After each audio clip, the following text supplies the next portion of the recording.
I've been a professional percussionist for over 35 years, and I started as a drummer, drum set player.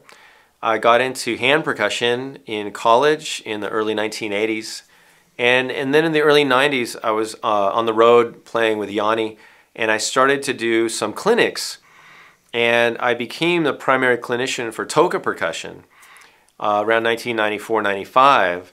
And I was traveling all around the country doing percussion clinics in music stores and also visiting a few universities, doing some percussion classes.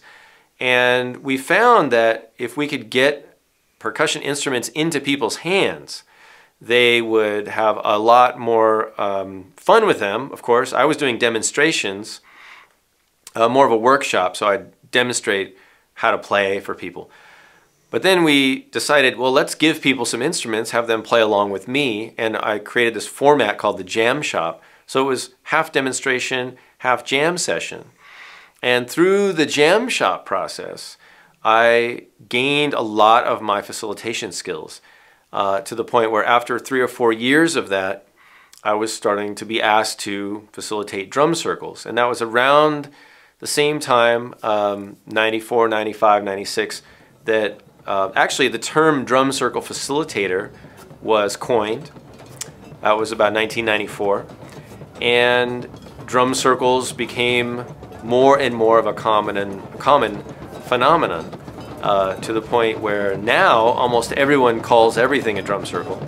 But certainly drum circles have grown in popularity over the last 20 years. I'm really happy to be part of that. There's lots of other people that contribute as well.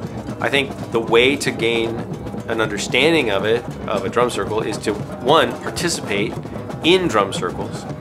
And I recommend the kind of organic, naturally occurring variety of drum circle that you can still find in lots of public settings.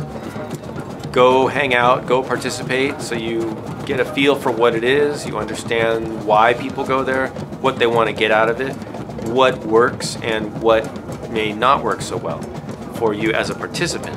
I think it's really important for people that want to facilitate anything to understand what that thing is. And so the way that we can do that is to immerse ourselves in the experience.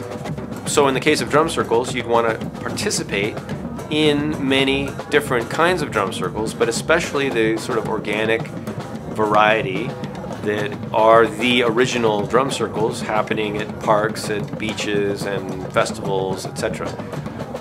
You know, there's nothing really secret about them. It's just a group of people that get together and create music. Somebody starts playing a rhythm, somebody joins in, everything forms, takes off. After a while, there's a kind of entropy that takes place. People want to change, and the thing sort of breaks down. And then there's a little bit of chaos, a little bit of exploration. Somebody starts something else, somebody joins in, the whole process starts over. And that is really what it's about. It's about a cycle of creation, of enjoyment, of dissolution, and a repetition, repeating that cycle.